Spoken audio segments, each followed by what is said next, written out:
அனைவருக்கும் இனிய காலை வணக்கம். ஒலிவியா ஐஏஎஸ் அகாடமி சார்பாக தினசரி இலவச மாதிரி தேர்வுகள் ஆன்லைன் வழியாக வழங்கப்பட்டு வருகிறது. இந்த தினசரி இலவச மாதிரி தேர்வு பொறுத்தவரையும் அப்கமிங்காக வரக்கூடிய குறிப்பாக டிஎன்பிஎஸ்சி தேர்வு நடத்தக்கூடிய எல்லா போட்டித் தேர்வுகளுக்கும் மிக பயனுள்ளதாக இருக்கும். ஒவ்வொரு மாதிரி தேர்வும் தற்போதைய புதிய பாடத்திட்டத்தின்படி வடிவமைக்கப்பட்டு அதற்கான விடை குறிப்புகள் வழங்கப்பட்டு வருகிறது. நிச்சயமாக நம்மளுடைய இந்த daily question paper pre test question paper main எக்ஸாமில் அப்படியே ரிஃப்ளெக்ட் ஆகிறதுக்கான வாய்ப்புகள் அதிகமாக இருக்குது. இந்த வாய்ப்பை சரியாக பயன்படுத்திக்காங்க. காற்றுள்ள போதே தூற்றிக்கொள் என்ற பழமொழி என்னன்னு பார்த்தீங்கன்னா, நமக்கு சரியான வாய்ப்புன்னா போட்டித் தேர்வர்களுக்கு மிக முக்கியமான ஆண்டு 2025. இந்த 25ல் எவ்வளோ அதிகமாக வேக்கன்சி ஃபில் பண்ண முடியுமோ அந்த அளவுக்கு வேக்கன்சி ஃபில் பண்ணுவாங்க. ஏன் அப்படின்னா எல்லாருக்குமே தெரியும், 2026 சட்டசபை தேர்தல் நடைபெற உள்ளது. அதை முன்னிட்டு அதை கருத்தில் கொண்டு ஆட்சியாளர்கள் தற்போது இருக்கக்கூடிய வேக்கன்சி அதிகப்படுத்தி வேலைவாய்ப்பை வழங்குவதற்கான வாய்ப்புகள் அதிகபட்சமாக இருக்குது. இந்த ஆண்டு விட்டுட்டங்கன்னா மீண்டும் ஒரு 2 ஆண்டுகளுக்கு மிக குறைந்தபட்ச எண்ணிக்கையில் தான் வேலைவாய்ப்பு வரும். அப்போ போட்டியும் மிக கடுமையாக இருக்கும். அந்த சமயத்தில் நாம் தொடர்ந்து போராட வேண்டிய சூழல் வரும். அதை கருத்தில் கொண்டு இந்த ஆண்டு மிக மிக முக்கியமான ஆண்டாக அனைவரும் தொடர்ந்து உங்களுடைய வேலையை மிக சிறப்பாக செய்ய வேண்டும். எந்த சூழலிலும் உங்களுடைய இலக்கிலிருந்து விலகாமல் உங்களுடைய பணியை செய்ய வேண்டும். நிச்சயமாக 2025 நம் ஒவ்வொருடைய கனவும் அரசு பணிக்கு, குறிப்பாக டிஎன்பிஎஸ்சி தேர்வு மூலம் செல்ல வேண்டும் என்பதுதான். அந்த இலக்கை அடைவதற்கு தினசரியாக இலவச மாதிரி தேர்வுகள் ஒலிம்பியா ஐஏஎஸ் அகாடமி சார்பாக வழங்கப்பட்டு வருகிறது. இந்த தினசரி இலவச மாதிரி தேர்வில் கலந்து கொள்ள விருப்பம் இருக்கிறவங்க மேலே இருக்கிற நம்பரை தொடர்பு கொள்ளலாம். அதே போல் ஒலிம்பியா ஐஏஎஸ் அகாடமி டெலகிராம் சேனலுக்கான லிங்க்கும் டிஸ்கிரிப்ஷனில் தரப்பட்டுள்ளது. வேலைவாய்ப்பு தொடர்பான மோர் அப்டேட்ஸ்க்கு நம்ம சேனலை சப்ஸ்கிரைப் பண்ணிக்கோங்க. முதல் முறையாக நம்ம யூடியூப் சேனலை பார்க்குறவங்க மறக்காமல் சப்ஸ்கிரைப் பண்ணிட்டு அண்ட் பெல் சிம்பிளை கிளிக் பண்ணிவிடுங்க. நீங்கள் பெல் சிம்பிளை கிளிக் பண்ணால் தான் நாங்கள் தொடர்ந்து அப்லோட் பண்ணுற வீடியோஸ் உங்களுக்கு நோட்டிஃபிகேஷனாக வரும். நம்ம தினசரி மாதிரி தேர்வில் இந்த வீடியோவை பொறுத்தவரையும் இந்திய அரசியலமைப்பு பாலிட்டி மாடல் எக்ஸாமில் 50 கேள்விக்கான விடை குறிப்புகளை முழுமையாக பார்க்க இருக்கிறோங்க. இந்த 50 கேள்வியுமே ஆல்ரெடி டிஎன்பிஎஸ்சியில் பல்வேறு தேர்வுகளில் கேட்கப்பட்டது தாங்க. ஸோ இந்த வீடியோவை முழுமையாக பாருங்கள். நிச்சயமாக பாலிட்டி பகுதியை பொறுத்தவரையும் குரூப் 1க்கு வெரி வெரி இம்பார்ட்டன்ட். 40 கேள்விகள் குரூப் 1க்கு கேட்பாங்க.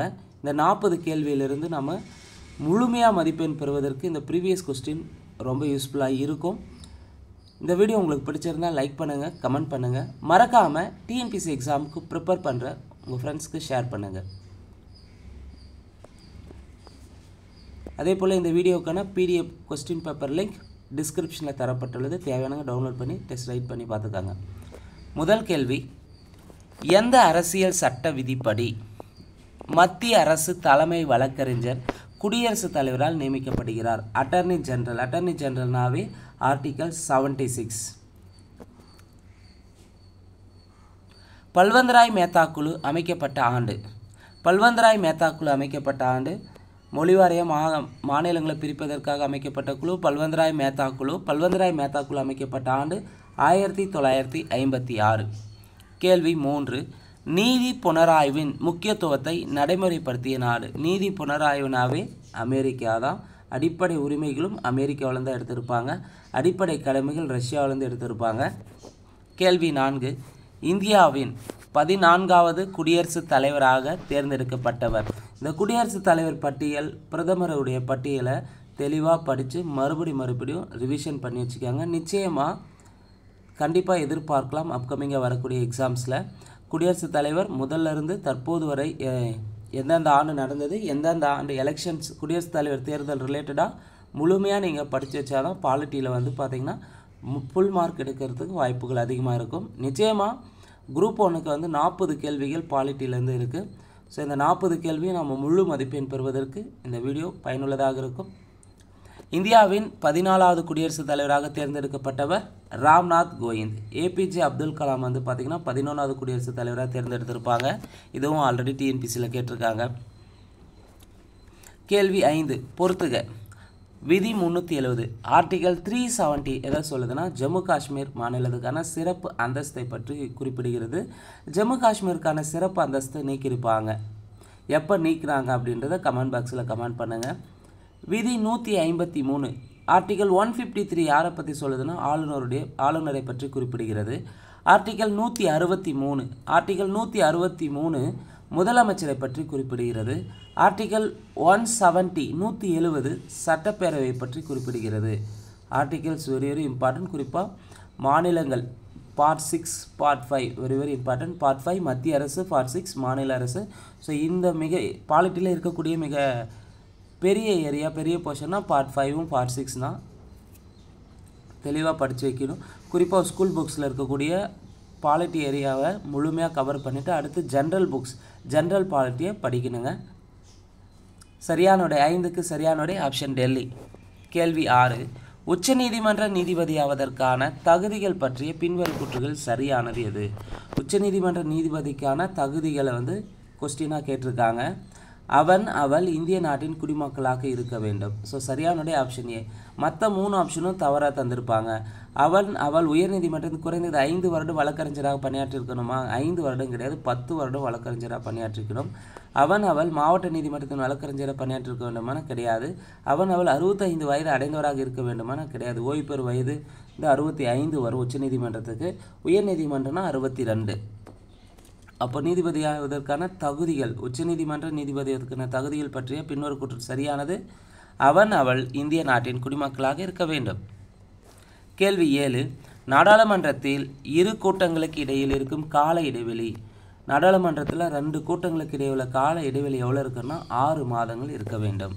கேள்வி 8 பின்வருவனற்றுள் சரியானதை தெரிவு செய்க. 1 குடியரசுத் தலைவர் நாட்டின் தலைவர் ஆவார். 2 நாட்டின் நிர்வாக அதிகாரங்கள் யாவும் குடியரசுத் தலைவரிடம் உள்ளது.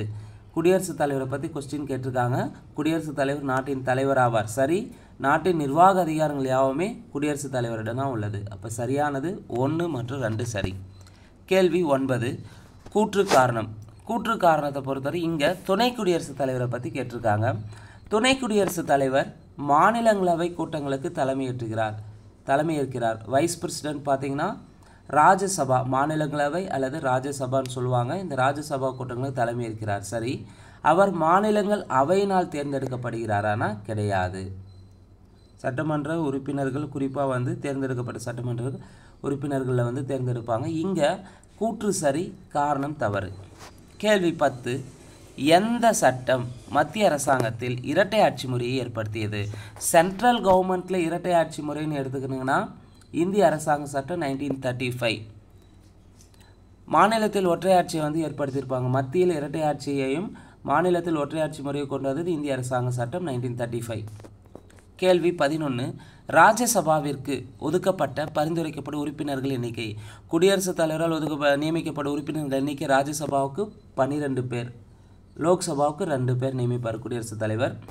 கேள்வி 12 சுரண்டலுக்கு எதிரான உரிமையை கூறும் இந்திய அரசியலமைப்பு விதிகள். ஸோ சுரண்டலுக்கு எதிரான உரிமையை கூறும் இந்திய அரசியலமைப்பு விதிகள் ஆர்டிகல் 23, 24. கேள்வி 13 ஒரு மாநில ஆளுநர் உண்மையான நிர்வாக தலைவராக இருக்கும் காலம் எப்பொழுது? ஒரு ஸ்டேட்டில் ஆளுநர் வந்து எப்போ உண்மையான நிர்வாக தலைவராக இருப்பார்னா அவசர நிலை காலங்களில். சமீபத்தில் எந்த ஸ்டேட்டில் வந்து குடியரசுத் தலைவர் ஆட்சி அமல்படுத்தப்பட்டது அப்படின்றத மறக்காமல் கமெண்ட் பாக்ஸில் கமெண்ட் பண்ணுங்கள். கேள்வி 14 கீழ்கண்டவற்றுள் தவறாக குறிப்பிடப்பட்டுள்ளது கண்டுபிடி. பாகுபாட்டை தடுக்கும் உரிமையை பற்றி சொல்லுது விதி 15. அதாவது ஒருவரை சாதியிலோ மதத்திலோ நிறத்திலோ இனத்திலோ இப்போ எந்த விதமாக பாகுபாடு காட்டக்கூடாது அப்படின்னு சொல்லக்கூடிய ஆர்டிகல் 15. சரி. கூட்டும் உரிமை. ஒரு இடத்துல மக்கள் அனைவரும் கூட்டுறதுக்கான உரிமையை பற்றி சொல்கிறது ஆர்டிகல் 19. சரி. உயிர் வாழும் உரிமையை பற்றி சொல்கிறது ஆர்டிகல் 14. ஆனால் கிடையாது. ஆர்டிகல் 14 நமக்கு தெரியும், சட்டத்தின் முன் அனைவரும் சமம், என்று குறிப்பிடுகிறது. அப்போ ஆர்டிகல் 14 வராது. உயிர் வாழும் உரிமையை பற்றி குறிப்பிடும் விதி ஆர்டிகல் 21. இப்போ இங்கே தவறான பொருத்தப்பட்டுள்ளது ஆப்ஷன் சி. அதே அரசியலமைப்பு மூலம் பரிகாரம் தேடும் உரிமையை பற்றி குறிப்பிடுவது ஆர்டிகல் 32. கேள்வி 15 பொறுத்துக.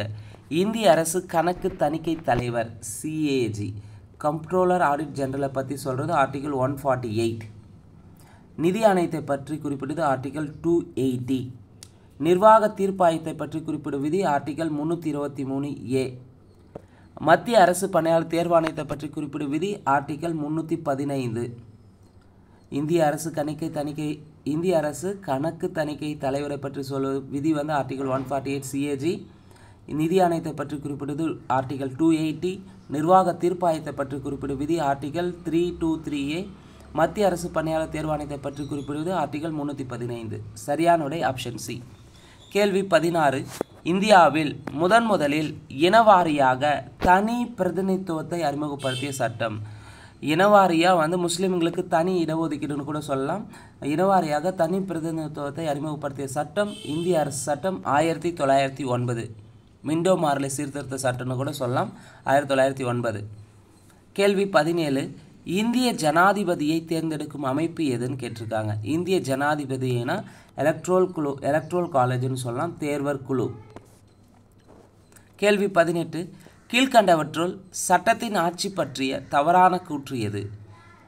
கீழ்கண்டவற்றுள் சட்டத்தின் ஆட்சி பற்றிய தவறான கூற்று அதிகாரிகளுக்கு சிறப்பு தகுதி தந்திருப்பாங்கன்னா கிடையாது. சட்டத்தின் ஆட்சியில் சட்டத்தின் முன் அனைவரும் சமம், சட்டம் எழுச்சி இருக்கும், சட்டம் மேன்மையானது. முதல் 3 கூற்று சரி. சட்டத்தின் ஆட்சி பற்றியதில் அதிகாரிகள் சிறப்பு தகுதி என்பது கிடையாது, தவறு. கேள்வி 19 கீழ்கண்டவற்றுள் பாராளுமன்ற முறையில் இல்லாதது எது? கீழ்கண்டவற்றில் பாராளுமன்ற முறையில் இல்லாதது எதுனா ஒற்றை தலைமை கிடையாது, அது முடியாட்சியில் வரக்கூடியதாக இருக்கும். ஸோ பாராளுமன்ற முறைன்னா பார்த்திங்கன்னா பெரும்பான்மை கொண்ட கட்சியின் ஆட்சி இருக்கும், பிரதமரின் தலைமையில் இருக்கும், கீழவையை கலைக்கும் அதிகாரத்தை பெற்றிருக்கும். கேள்வி 20 1969 டாக்டர் PV ராஜமன்னார் குழு ஏற்படுத்தப்பட்டது. மத்திய மாநில உறவுகளை ஆராய்வதற்காக தமிழ்நாடு கவர்மெண்ட் தான் அமைச்சிருப்பாங்க. 1969 டாக்டர் PV ராஜமன்னார் குழு. சரியான விடை ஆப்ஷன் ஏ. கேள்வி 21 பிரிட்டன் பாராளுமன்றத்தில் இந்திய சுதந்திர சட்டம் எப்பொழுது இயற்றப்பட்டது? பிரிட்டன் பாராளுமன்றத்தில் இந்திய சுதந்திர சட்டம் எப்பொழுது இயற்றப்பட்டதுன்னா ஜூலை 18, 1947. கேள்வி 22 இந்திய அரசியலமைப்பு விதி 51A ஆனது எதை பற்றி குறிப்பிடுகிறது? இந்திய அரசியலமைப்பு விதி பார்த்திங்கன்னா 51A அடிப்படை கடமைகளை பற்றி குறிப்பிடுகிறது. ஆரம்ப காலகட்டத்தில் வந்து பார்த்திங்கன்னா இந்தியன் கான்ஸ்டியூஷனில் அடிப்படை கடமைகள் இருக்காது. 42வது சட்ட திருத்தம் 1976 படி தான் பார்த்திங்கன்னா அடிப்படை கடமைகள் சேர்த்திருப்பாங்க பகுதி 4A. தற்போது அடிப்படை கடமைகள் வந்து பார்த்திங்கன்னா 11 அடிப்படை கடமைகள் உள்ளன. ஆரம்ப காலத்தில் 10 இருந்திருக்கும். கடைசியாக வந்து 11வது கடமையாக வந்து 6 முதல் 14 வயது உட்பட்ட குழந்தைகளுக்கு கல்வியை வழங்குவது பெற்றோரின் கடமைன்னு சொல்லியிருப்பாங்க. கேள்வி 23 அரசியலமைப்பின் எந்த விதி இந்திய குடியரசுத் தலைவருக்கு லோக்சபாவில் ஆங்கிலோ இந்தியன் சமுதாயத்தைச் சேர்ந்த 2 உறுப்பினர்களை நியமிக்க அதிகாரம் அளிக்கிறது? ஆர்டிகல் 331. ஆர்டிகல் 331 என்ன பண்ணுதுன்னா 331 லோக்சபாவில் அதாவது மக்களவையில் ஆங்கிலோ இந்தியன் சமுதாயத்தைச் சேர்ந்த 2 உறுப்பினர் நியமிக்க வழிவகை செய்கிறது. ஆர்டிகல் 331. கேள்வி 24 நீதி புனராய்வு முறை. நீதி புனராய்வு பற்றி மறுபடி கேட்டே இருக்காங்க. நீதி புனராய்வு முறை பெறப்பட்ட நாடு எதுனா அமெரிக்காவிலிருந்து எடுக்கப்பட்டது. கேள்வி 25 1946 ஆங்கிலேயர்களால் நியமிக்கப்பட்ட அமைச்சரவை தூதுக்குழுவின் உறுப்பினர்கள் எத்தனை பேர்? ஸோ அமைச்சரவை தூதுக்குழுனாவே Pethick Lawrence, Stafford Cripps, AB Alexander 3 பேர் கொண்ட குழு தான் இருக்கும் 1946. கேள்வி 26 6 முதல் 14 வயது வரையிலான குழந்தைகளுக்கு அரசு தீர்மானிக்கும் வழிமுறையில் இலவச மற்றும் கட்டாய கல்வி வழங்கலாம் என கூறும் இந்திய அரசியலமைப்பு விதி எது? 6லிருந்து 14 வயது வரையிலான குழந்தைகளுக்கு அரசு தீர்மானிக்கும் வழிமுறையில் இலவச மற்றும் கட்டாய கல்வி வழங்கலாம் என கூறும் இந்திய அரசியலமைப்பு விதி எதுன்னு பார்த்தீங்கன்னா ஆர்டிகல் 21A.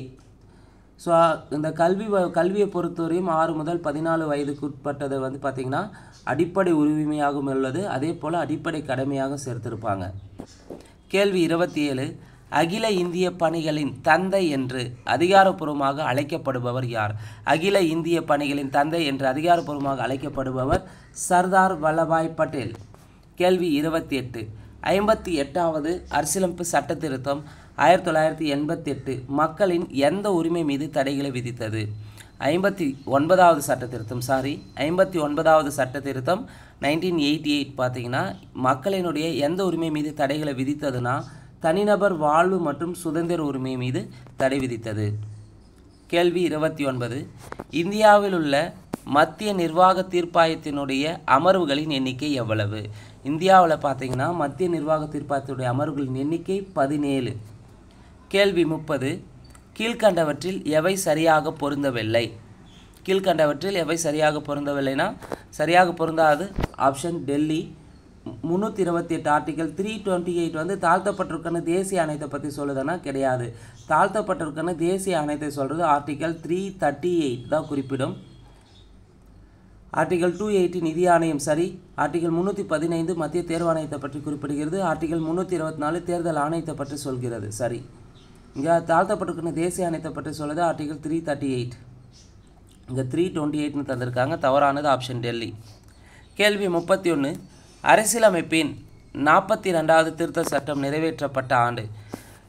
42வது திருத்த சட்டம்னாவே 1976. இது குறு அரசியலமைப்புன்னு சொல்லலாம், மினி கான்ஸ்டியூஷன். கேள்வி 32. இந்திய உச்சநீதிமன்றம் அமைந்துள்ள இடம்? இந்திய உச்சநீதிமன்றம் எங்கே இருக்குதுன்னா டெல்லியில் இருக்குது தற்போது. ஆரம்ப காலகட்டத்தில் ஃபஸ்ட்டு இந்திய உச்சநீதிமன்றம் கொல்கத்தாவில் தொடங்கியிருப்பாங்க. பிறகு வந்து சுதந்திரத்துக்கு பிறகு டெல்லிக்கு மாற்றிருப்பாங்க. கேள்வி 33. மைய ஊழல் தடுப்பு ஆணையாளரை நியமனம் செய்பவர் யார்? மைய ஊழல் தடுப்பு ஆணையாளரை நியமனம் செய்பவர் குடியரசுத் தலைவர். கேள்வி 34. 52வது அரசியலமைப்பு திருத்தச் சட்டம் 1985 எதை குறிக்கிறது? கட்சி தாவல் தடை சட்டத்தை பற்றி குறிப்பிடுகிறது. 10வது அட்டவணையில் சேர்த்திருப்பாங்க. 52வது அரசியலமைப்பு திருத்தச் சட்டம் 1985 கட்சி தாவல் தடை சட்டத்தை 10வது அட்டவணையை சேர்த்திருப்பாங்க. கேள்வி 35. ராஜ்யசபாவில் 1/3 உறுப்பினர்கள் டேஸ் ஒரு முறை ஓய்வு பெறுகின்றனர். ராஜ்யசபாவை பொறுத்தவரையும் அதில் அவையில் இருக்கக்கூடிய உறுப்பினர்கள் வந்து 1/3 உறுப்பினர்கள் 2 ஆண்டுகளுக்கு ஒரு முறை 2 இயர்ஸ்க்கு ஒன்ஸ் வந்து பார்த்திங்கன்னா ஓய்வு பெறுவாங்க. கேள்வி 36. மாநிலங்களவையின் மொத்த உறுப்பினர்கள் எண்ணிக்கை எவ்வளவு? மாநிலங்களவை ராஜ்யசபாவுடைய மொத்த உறுப்பினர்கள் எண்ணிக்கை 250. கேள்வி 37. உயர்நீதிமன்றத்தின் ஒரு நீதிபதி எத்தனை வயது வரை பதவி வகிப்பார்? 62 வயது வரை. அதே உச்சநீதிமன்ற நீதிபதினா 65 வரும். கேள்வி 38. பொறுத்துக. வரவு செலவு கூட்டத்தொடர். வரவு செலவு கூட்டத்தொடர்னாவே பிப்ரவரி மாதத்தில் தான் தாக்கல் செய்யப்படும். பருவகால கூட்டத்தொடர் எப்போ நடைபெறும்னா பருவகால கூட்டத்தொடர் ஜூலை மாதத்தில். பண மசோதா பார்த்திங்கன்னா மக்களவையில் தான் தாக்கல் செய்ய முடியும், மாநிலங்களவையில் தாக்கல் செய்ய முடியாது. குளிர்கால கூட்டத்தொடர் நவம்பர் மாதம் நடைபெறும். சரியான விடை 2, 3, 1, 4. கேள்வி 39. தமிழ்நாட்டில் பஞ்சாயத்து ராஜ் சட்டம் எந்த ஆண்டு அறிமுகப்படுத்தப்பட்டது? ஸ்கூல் புக்லேயே இருக்கும். தமிழ்நாடு பஞ்சாயத்து ராஜ் சட்டம்னாவே 1958. புதிய பஞ்சாயத்து ராஜ் சட்டம்னா தமிழ்நாடு புதிய பஞ்சாயத்து ராஜ் சட்டம்னு கேட்டால் தான் 1994. தமிழ்நாட்டில் பஞ்சாயத்து ராஜ் சட்டம் ஃபஸ்ட்டு எப்போ வந்து அறிமுகப்படுத்தியிருப்பாங்கன்னா 1958. கேள்வி 40. இந்திய அரசியலமைப்பில் சொத்துரிமை அடிப்படை உரிமையிலிருந்து நீக்கம் செய்யப்பட்ட சட்ட திருத்தம். ஆரம்ப காலகட்டத்தில் அடிப்படை உரிமையில் தான் சொத்துரிமை வச்சுருந்துருக்காங்க. அது 44வது சட்ட திருத்தம் 1978 வந்து சட்ட உரிமையை வச்சுருப்பாங்க 12வது பகுதியில். கேள்வி 41. இந்திய அரசியலமைப்பில் உள்ள அடிப்படை உரிமைகளின் எண்ணிக்கை. இந்திய அரசியலமைப்பில் தற்போது உள்ள அடிப்படை உரிமைகளின் எண்ணிக்கை 6. ஆரம்ப காலகட்டத்தில் 7 இருந்திருக்கும். சொத்துரிமை வந்து நீக்கியிருப்பாங்க. கேள்வி 42. கூற்று காரணம். கூற்று. இந்திய நாடாளுமன்றம் ஈரவைகளை கொண்டதாகும். சரி. கீழவையாக மக்களவையும் மேலவையாக மாநிலங்களவையும் உள்ளன. சரி. கூற்று மற்றும் காரணம் இரண்டும் உண்மையாகும். காரணம் என்பது கூற்றுக்கான சரியான விளக்கமாகும். இந்திய நாடாளுமன்றம்னா ஈரவைகளை கொண்டது. ஒன்று மக்களவை, மற்றொன்று மாநிலங்களவை. கேள்வி 43. பின்வரும் இணைகளில் எது சரியானதல்ல அல்லது எது தவறானதுன்னு கேட்டிருக்காங்க. கூட்டாட்சி முறை மத்திய அரசாங்கத்தின் உயரிய தன்மையாக இருக்கான்னா கிடையாது. கூட்டாட்சி முறை என்பது மத்திய அரசாங்கத்தின் உயரிய தன்மையில் இருக்குன்னா இருக்காது. இப்போ தவறானது. இது வந்து பார்த்திங்கன்னா ஸ்கூல் புக்கில் இருக்கும். ஒற்றையாட்சி தன்மையும் கூட்டாட்சி தன்மையுடைய சிறப்பு அம்சங்களில் வந்து கொடுத்துருப்பாங்க. தெளிவாக படித்து வச்சுக்கோங்க. அதே மற்ற 3 ஆப்ஷனும் சரியாக இருக்குது. எழுதப்பட்ட அரசியலமைப்பு என்பது விதிமுறைகள் நூல் வடிவில் எழுதப்பட்டதாக இருக்கின்றன. நாடாளுமன்ற முறை அரசாங்கம் என்பது மக்களவை மற்றும் மாநிலங்களவை. சரி. சமத்துவ உரிமை என்பது அடிப்படை உரிமையாக உள்ளன. கேள்வி 44. நிதி ஆயோக்கின் தலைவர் யார்? நிதி ஆயோக்கினுடைய தலைவர் யாருன்னா பிரதம மந்திரி. நிதி ஆயோக்கின் தலைவர் யார்? பிரதம மந்திரி. கேள்வி 45. மாநிலங்களவையின் மொத்த உறுப்பினர்கள் எண்ணிக்கை. மாநிலங்களவையுடைய மொத்த உறுப்பினர் எண்ணிக்கை 250. கேள்வி 46. நிதி மசோதாக்களை மாநில அவை எத்தனை நாட்கள் மட்டும் தாமதப்படுத்தலாம்? நிதி மசோதாவை வந்து பார்த்திங்கன்னா மாநிலங்களவை வந்து 14 நாட்கள் மட்டும்தான் தாமதப்படுத்த முடியும். கேள்வி 47. இந்திய தலைமை தேர்தல் ஆணையரின் அதிகாரங்கள் யாருக்கு இணையானது? இந்திய தலைமை தேர்தல் ஆணையருடைய அதிகாரம் உச்சநீதிமன்ற நீதிபதிக்கு இணையானதாக உள்ளன.